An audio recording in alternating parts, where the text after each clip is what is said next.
कहानी का पूरा आनंद लेने के लिए इसके पिछले भाग को सुनना बिल्कुल मत भूलिएगा।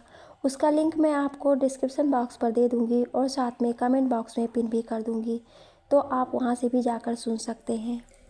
शाम का खाना खाते वक्त नंदिनी ने सोचा, जब सभी अपने अपने रूम में चले जाएंगे तो हम पापा से बात करेंगे अभी शादी ना करने की। अगर अभी शादी नहीं हुई तो रोशन को अपने सपने पूरे करने का समय मिल जाएगा। एक बार बात करती हूँ पापा से, शायद कुछ अच्छा हो जाए। नंदिनी रात में पापा के पास बैठ गई। पापा से कहा, पापा क्या हम आपके पैर पर सो सकते हैं? पापा, हाँ बेटा, क्यों नहीं, आजा। नंदिनी पापा के घुटने पर सर रखकर बैठ गई और बोली, पापा अपना हाथ मेरे सर पर रखो ना। पापा, क्या हुआ बेटा, सब ठीक है ना? नंदिनी, हाँ पापा सब ठीक है, बस आज रोने का मन कर रहा है। पापा हमें आपसे कुछ बात करनी है। पापा, हाँ बोलो, क्या बात है? नंदिनी, पापा हम अभी शादी नहीं करना चाहते हैं, प्लीज़ पापा कुछ साल हमें ऐसे ही रहने दें। क्या हम आप पर बोझ हैं पापा, जो इतनी जल्दी मेरी शादी कर रहे हो?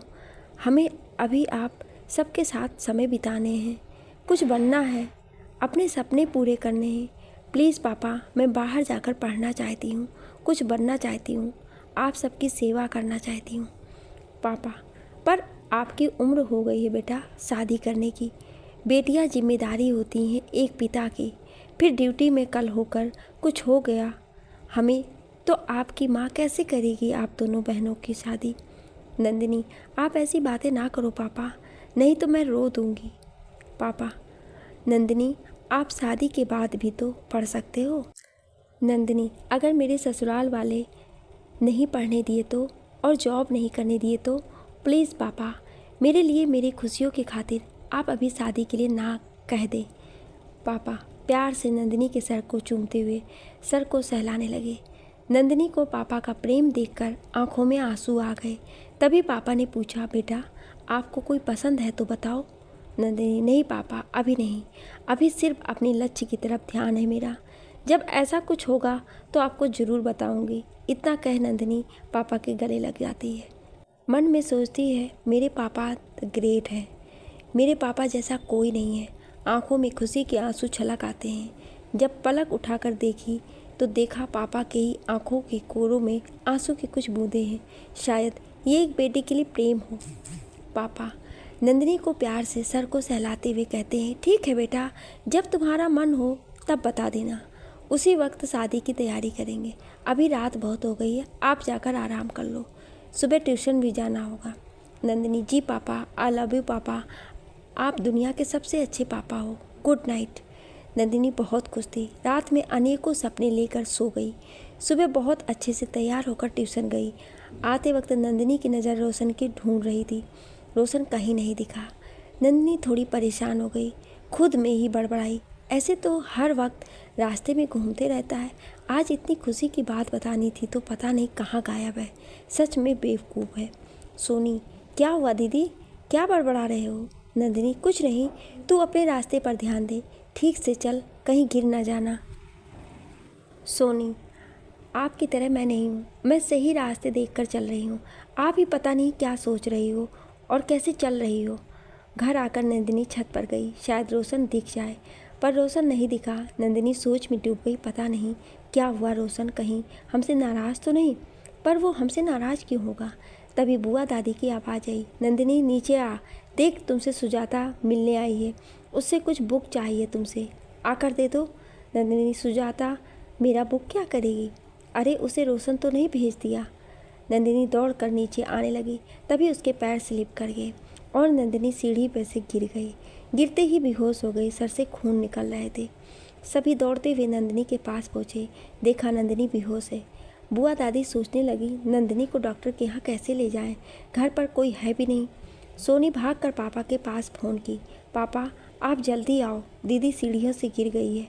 पापा, हमें कुछ वक्त लग जाएगा बेटा, यहाँ कुछ मंत्री जी आए हुए हैं, मैं अभी नहीं आ पाऊँगा। आप एक काम करो, किसी और को कहो दीदी को डॉक्टर के यहाँ ले जाए, हम डायरेक्ट हॉस्पिटल में ही आ जाएंगे।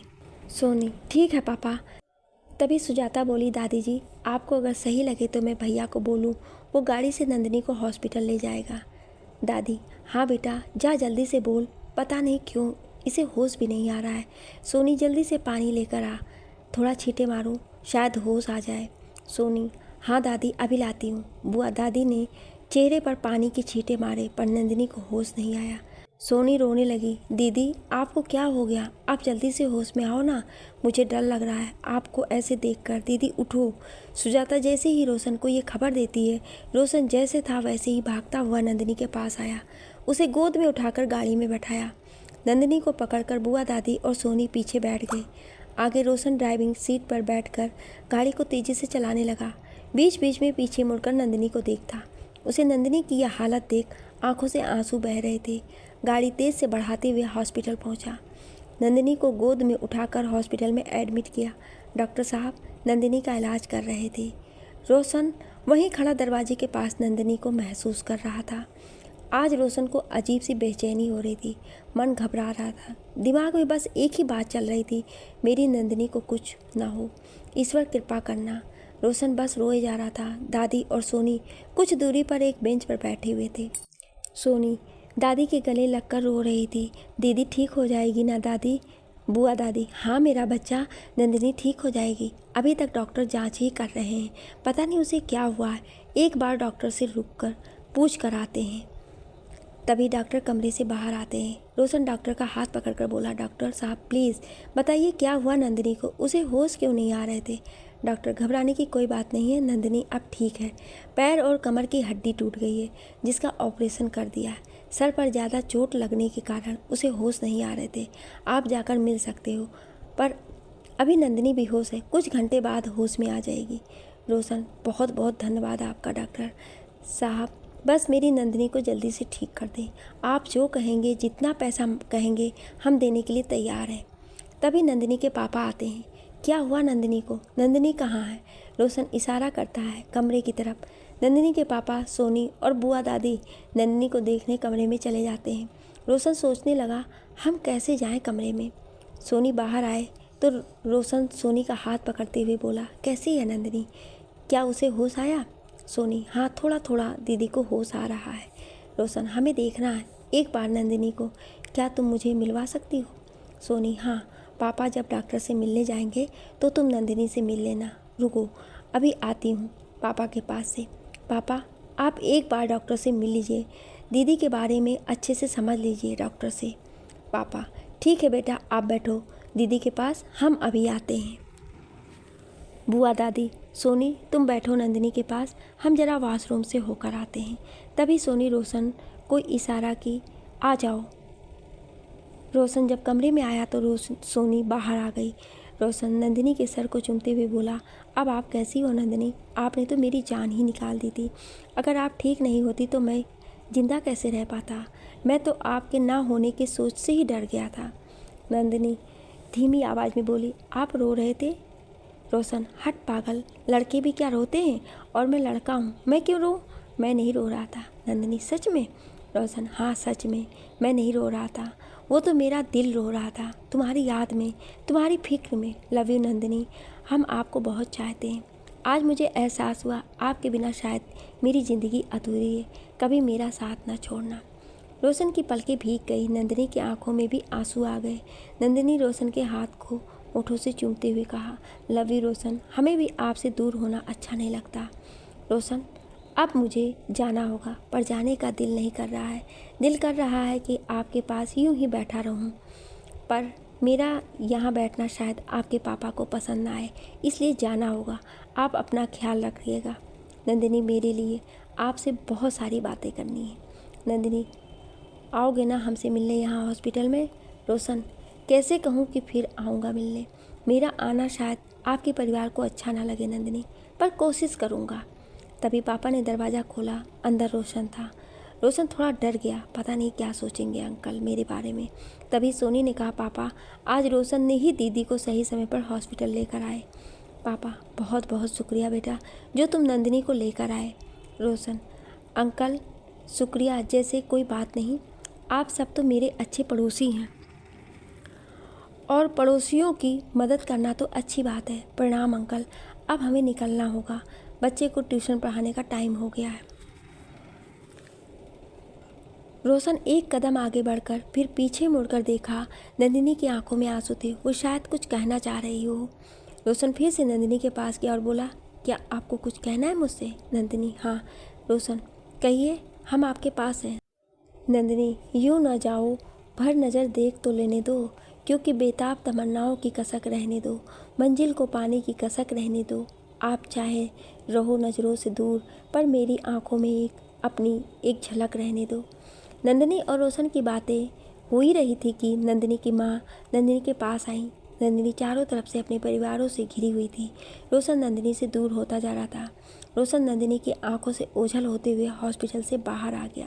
रास्ते में गाड़ी रोकी और गाड़ी से बाहर आकर ज़ोर ज़ोर से रोने लगा। आपके करीब नंदिनी, हम आपके पास रहना चाहते थे, आपके करीब। रोशन घर आकर बेड पर लेट गया। सुजाता, क्या हुआ भैया, सब ठीक है ना वहाँ? नंदिनी कैसी है? रोशन, नंदिनी अब ठीक है। माँ खाना खा ली? सुजाता, हाँ भैया, माँ खाना खा ली।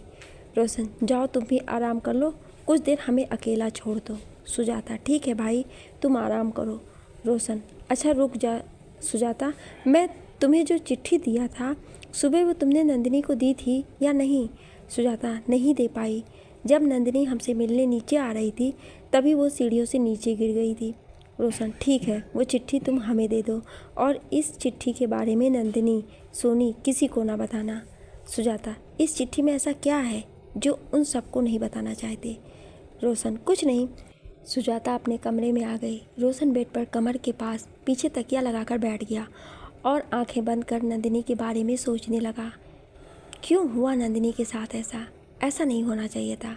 अब मैं नंदिनी को कैसे बताऊं कि मैं कुछ साल के लिए इस शहर को छोड़कर दूर अनजान शहर में पढ़ने जा रहा हूं, जॉब की तैयारी करने। पर मुझे जाना होगा नंदिनी के खातिर। जब तक मैं कुछ बन ना जाऊं तब तक नंदिनी का रिश्ता भी उनके पापा से नहीं मांग सकता। ये कैसी कसमकस है, मुझे ये कदम उठाना ही होगा। पर बिना बताए गया तो नंदिनी पता नहीं क्या सोचेगी। अगर बताऊंगा तो नंदिनी जाने नहीं देगी। मैं कल ही हॉस्पिटल जाता हूँ और नंदिनी को सारी बातें बता देता हूँ।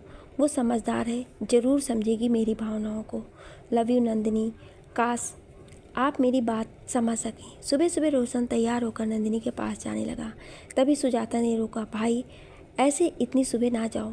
आपका सुबह सुबह जाना पता नहीं नंदिनी के परिवार को कैसा लगेगा।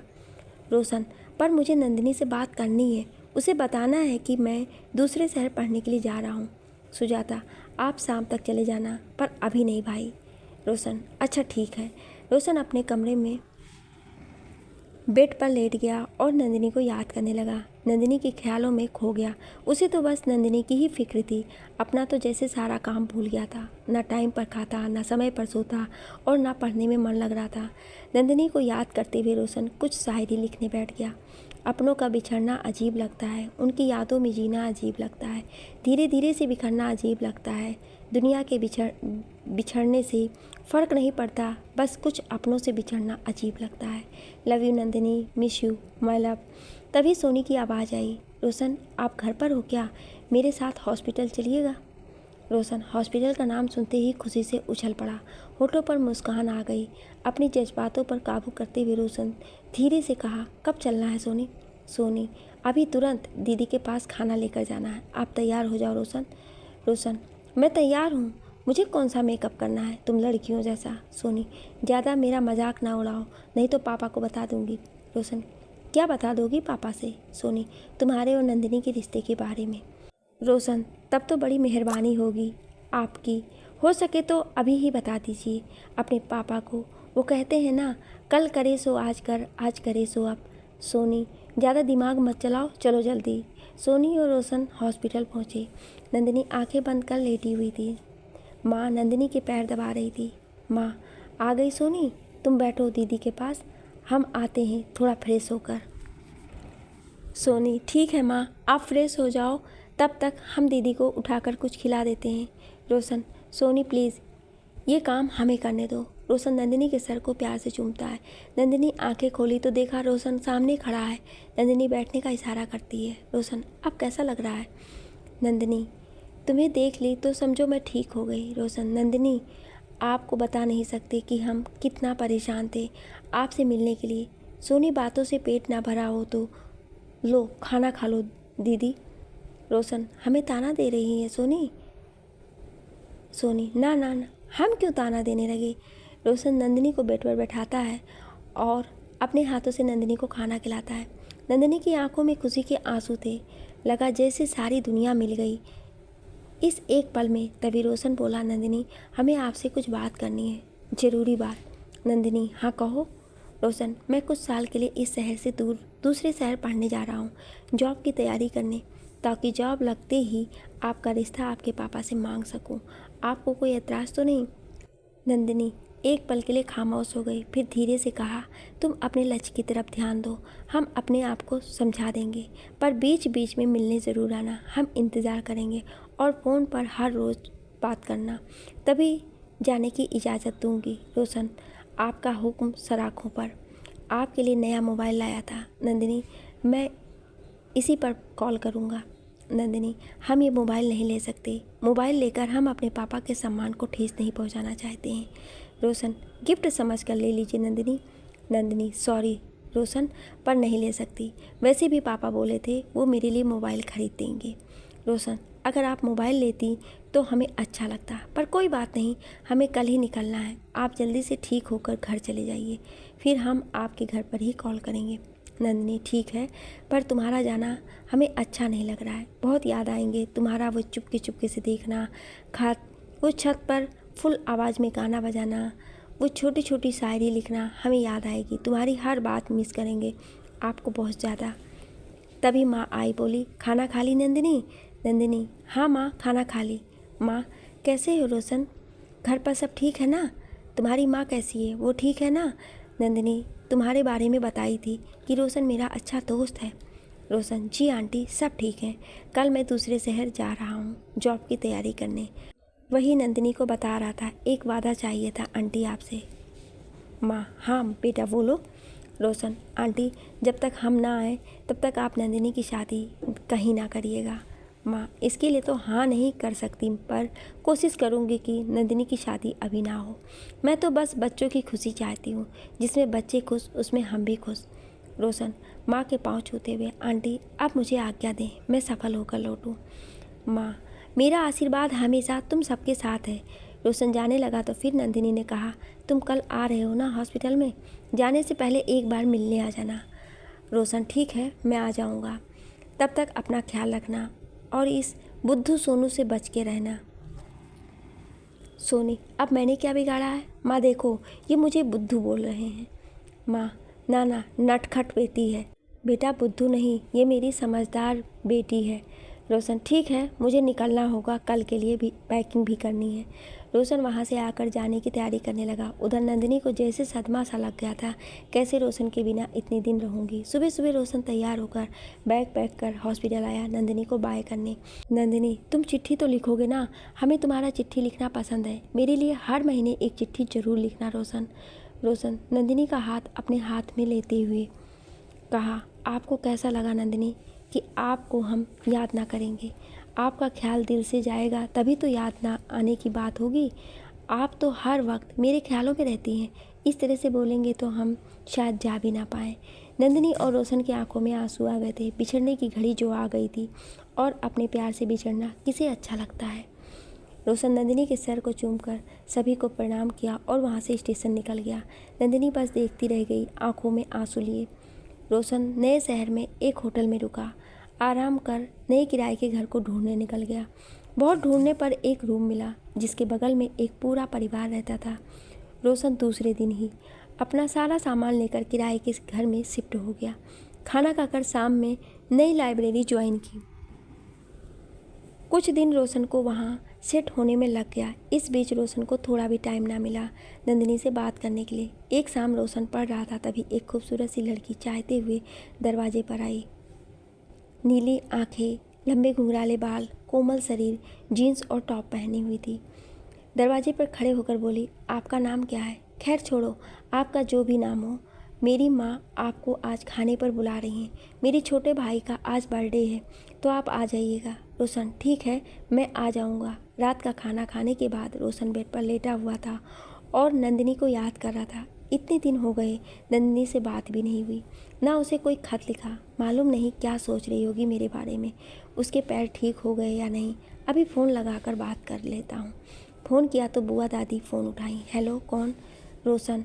मैं हूँ दादी। नंदिनी कैसी है? उसका पैर कैसा है? बुआ दादी, क्या कहूँ बेटा, सब ठीक है। रोशन, दादी आपको बुरा ना लगे तो क्या मैं नंदिनी से बात कर सकता हूँ? दादी, हाँ बेटा रुको, अभी देती हूँ। नंदिनी, हेलो रोशन, कैसे हो? नए शहर में जाते ही मुझे भूल गए। रोशन, ऐसा कभी हो सकता है कि हम आपको भूल जाएं? बस अरेंजमेंट करने में थोड़ा व्यस्त हो गया था, सॉरी, हमें माफ़ कर दो। Nandini please my love. Nandini, अब छोटी बातें बनाकर हमें ना मनाओ। जिस दिन तुम मुझे भूल गए उस दिन समझ लेना क्या होगा। रोशन, अरे इतना गुस्सा? नंदिनी, चिट्ठी क्यों नहीं लिखे? रोशन, आपको पता है ना नंदिनी, आपको कितना मिस कर रहा था।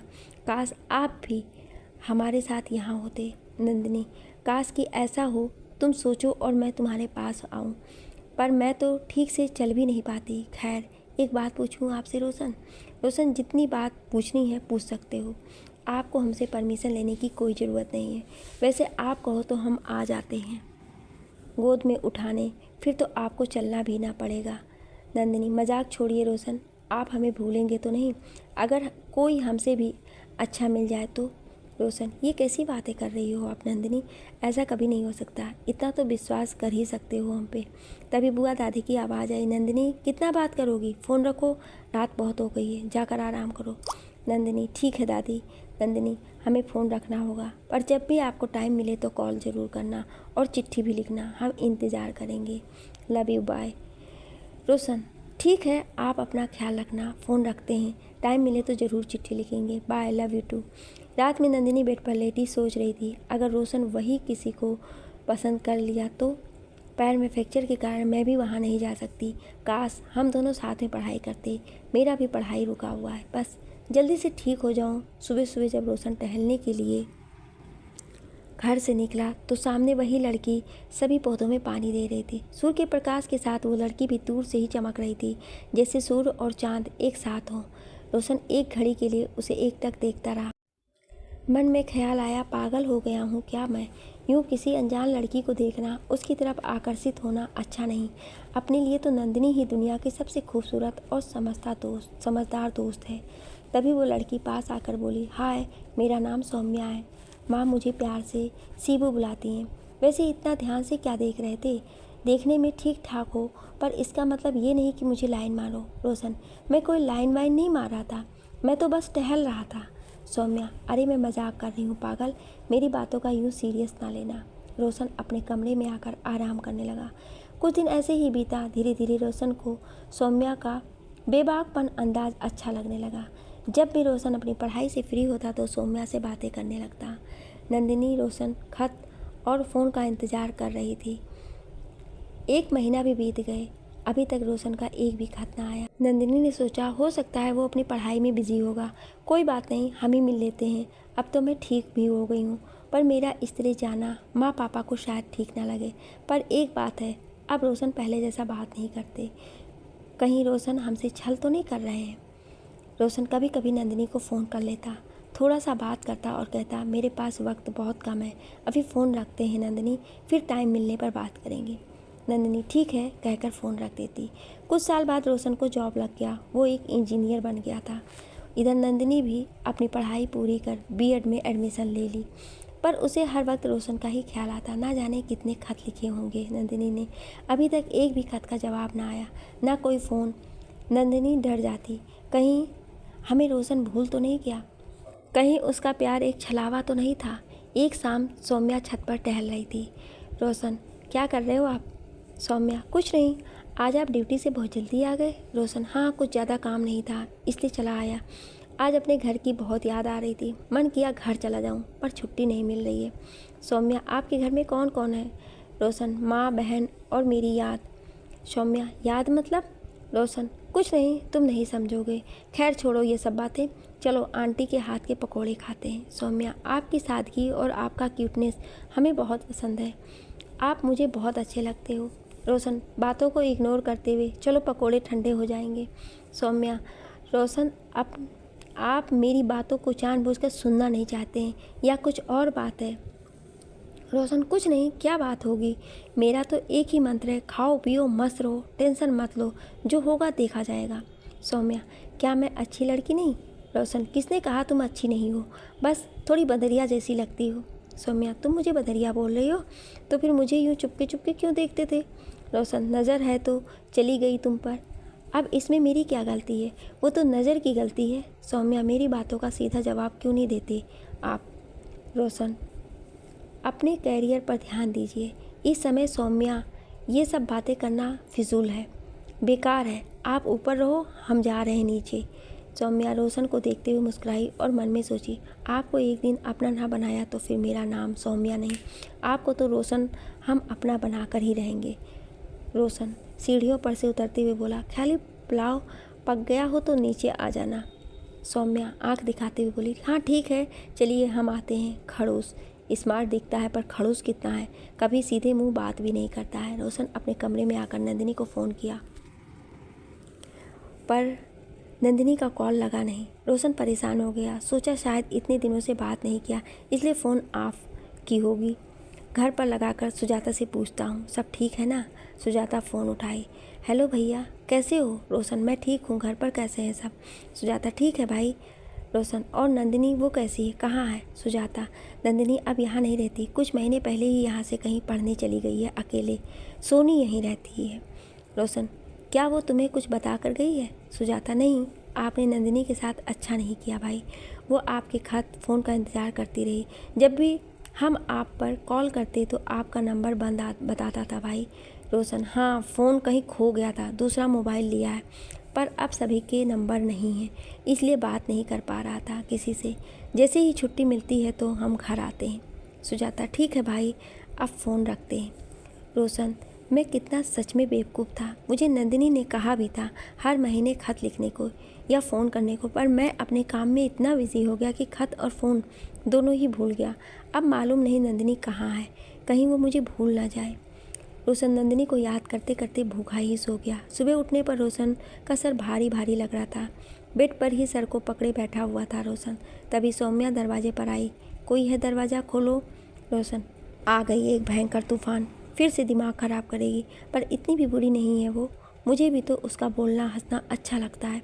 दरवाज़ा खुलते ही सौम्या, हम आपके लिए चाय बना कर लाए हैं। ऐसे तो हम किसी के लिए चाय नहीं बनाते, पर आज मन हुआ तो आपके लिए चाय बना कर लाए हैं। रोशन मुस्कुराते हुए चाय पिया। वाह, बहुत ही टेस्टी चाय है, मज़ा आ गया पीकर। वैसे मेरा सर भी भारी भारी लग रहा था, सोच ही रहा था चाय पीने की। सौम्या, आप मुझे अपना बना लें, हम आपके लिए हर दिन ऐसी ही चाय पेश करेंगे। रोशन, मुझे तुम्हारे जैसा सिर दर्द नहीं चाहिए। सौम्या, पर मैं तो सिर दर्द भरना चाहती हूँ आपकी। एक बात पूछूँ आपसे? रोशन, हाँ पूछो, पर जल्दी पूछना, हमें ऑफिस में जाना है। सौम्या, क्या आपके जीवन में पहले भी कोई लड़की थी? क्योंकि जब भी मैं आपके करीब आना चाहती हूँ आप हमसे दूर भागते हैं।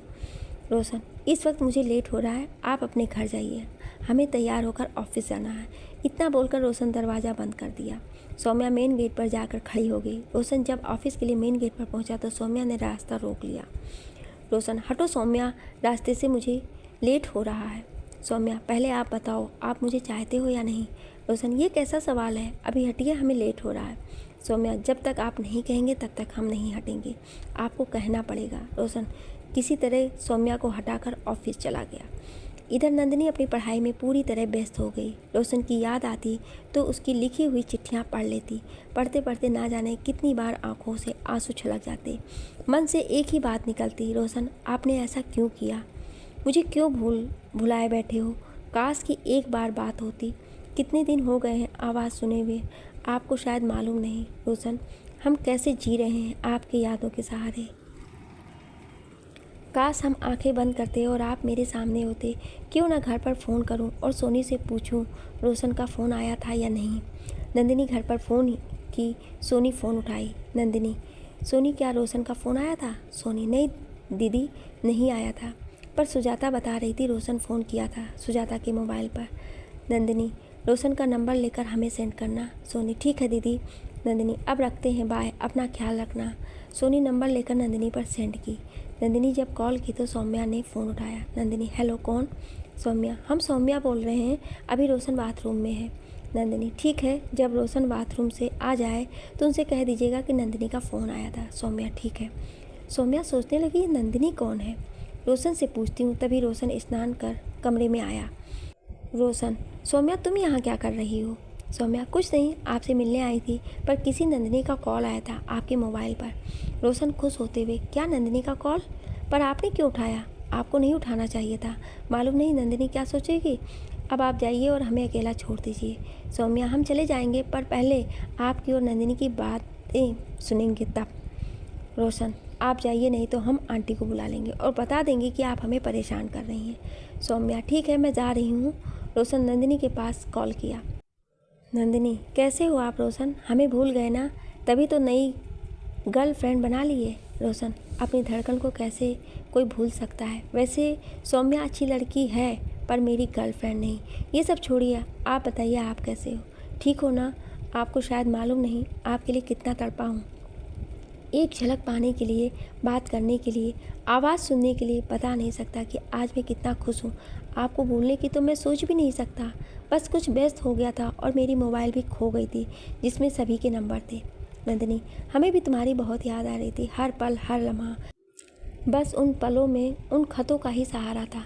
तुम्हें एक ज़रूरी बात बतानी थी रोशन, मेरी शादी ठीक हो गई है। तभी फ़ोन कट गया। रोशन, फ़ोन को भी अभी ही कटना था? कुछ बोल रही थी नंदिनी और मैं सुन भी नहीं पाया। मैं फिर से कॉल करता हूँ, पर कॉल लग ही नहीं रहा था। लगता है नंदिनी के मोबाइल की बैटरी ख़त्म हो गई। अब मैं कैसे बात करूँगा नंदिनी से? तभी सौम्या आई। रोशन, तुम फिर आ गई हो सौम्या? तुम्हें आंटी मना नहीं करती मेरे पास आने से? सौम्या, बिल्कुल भी नहीं। क्यों मना करेंगी? क्या तुम भूत हो जो तुम मुझे खा जाओगे? रोशन, इस पागल लड़की का कुछ नहीं हो सकता।